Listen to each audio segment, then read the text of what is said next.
Nous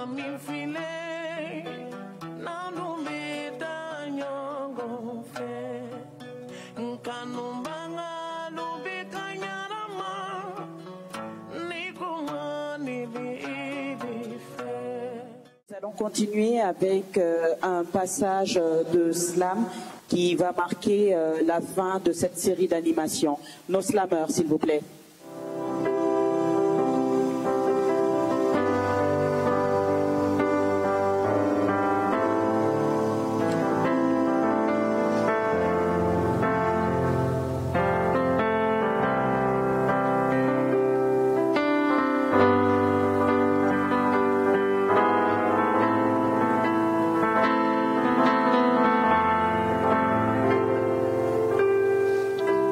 Le voyage déplace le corps, la lecture fait voyager l'esprit. Murmure fois avec les mots, qu'une fois avec l'éthylique. Voyager dans le ciel, avoir des ailes et être libre comme l'air. Parce que le monde est quand même bien mystérieux dans sa boîte. Il ne laissera jamais personne avoir l'idée de son contenu, à moins que celle-ci ne soit prête à assurer le choc de la découverte, voir ses facettes sans cette illusion avec laquelle il est perçu. Juste nu. Parce que je vis dans un monde où le temps est séparé en deux, l'avant et l'après. Et j'ai compris que je dois comprendre ce qui régnait avant pour prétendre être apte à assumer ce qui suivra après. Parce que pour vivre dans mon univers avec aisance, échapper à tout ce qui me vient de l'ombre, les murmures et laisser ma signature, j'aurais besoin d'une réserve de connaissances. Parce que mon éducation reçue de la concession n'est pas complète.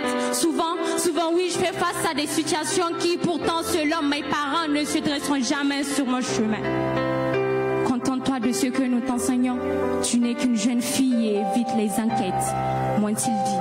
Parce qu'à ce qu'il paraît, le monde n'est qu'un perpétuel recommencement. Les mémoires se perdent, mais l'écriture demeure. Alors, à travers la lecture, je suis la trace des anciens. Mais à la différence, je ne referai pas les mêmes erreurs. Alors, dès que l'envie me prend, je lis.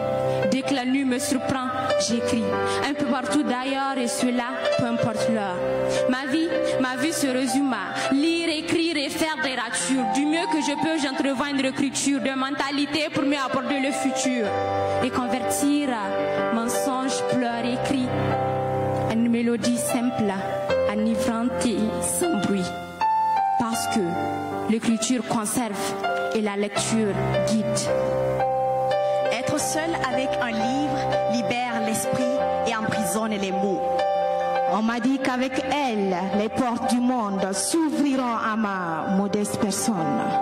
On m'a dit qu'avec elle, j'aurai des ailes. On m'a dit qu'avec elle, je serai moi-même. Assombrie dans une obscurité terrifiante, elle a jailli et m'a accueilli à bras ouverts. Langage versatile, sourire rythmique, vers apaisant, prose appétissante. C'est un cocktail de syllabes et de voyelles qui chevauche les sens et donne de l'appétit à l'esprit. Telle une horloge perdue dans le temps, elle a su raviver mes pauvres nerfs hantés d'ici et d'ailleurs. Avec elle, je suis libre comme l'air.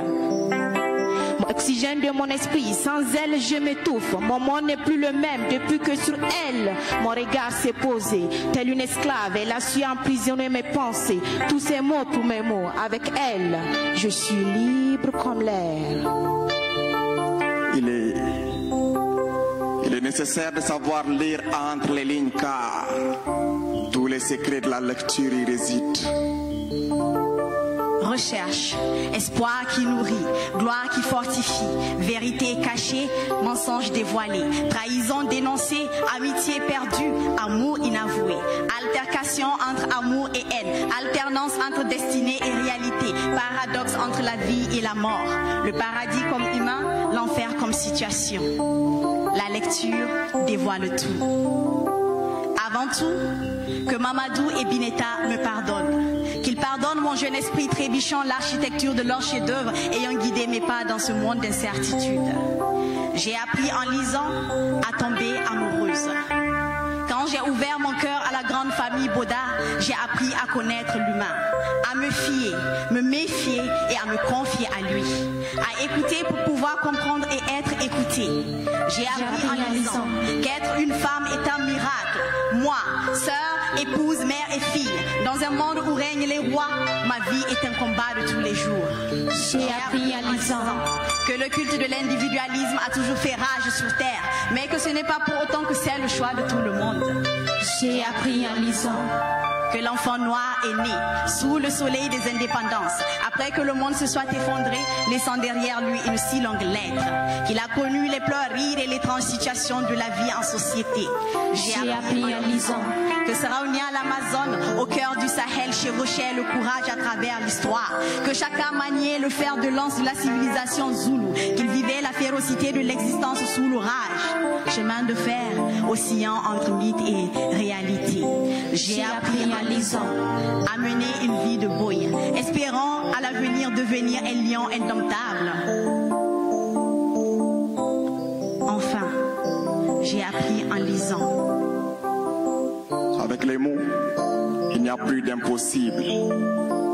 Avec les mots, les sourires se donnent, tout comme les fous rires s'arrachent. Moi, je pleure de mes écrits, mes larmes sont multicolores. J'ai ri en silence, mon sourire engendre des pleurs. Je n'ai rien à t'offrir, c'est vrai, mais de la sueur de mes écrits et des lignes de ceux qui m'ont précédé. Le monde énorme soit-il se verra dans tes mains. Alors viens,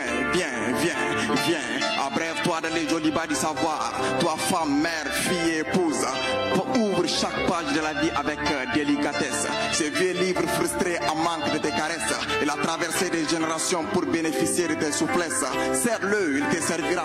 Offre-lui ton temps, il t'offrira le monde et toutes ses connaissances. Suis-le, il t'amènera là où tes pieds jamais n'ont été et te présentera des hommes que tes yeux jamais n'ont vus. Tu connaîtras des histoires que tu n'as nullement pas vécues. Tu feras gaffe des courroux de la vie. Ce n'est point une fable, encore moins un mirage, non. Il essuiera ses larmes de douleur coulant sur ton visage, tu sais. La connaissance construit la sagesse. Et lire permet à la vie de se construire. Lire est le seul apéritif nécessaire pour muscler le cerveau.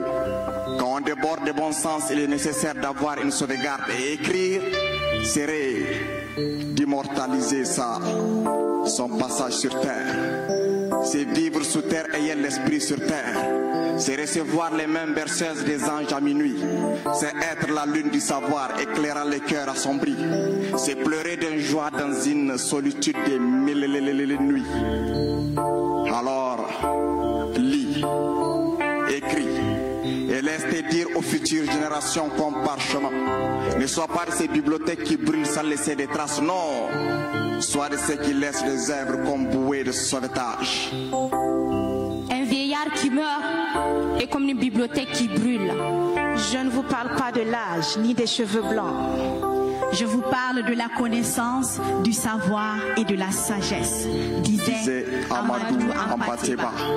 À présent tout est clair, à présent tout est dit, que la lecture soit.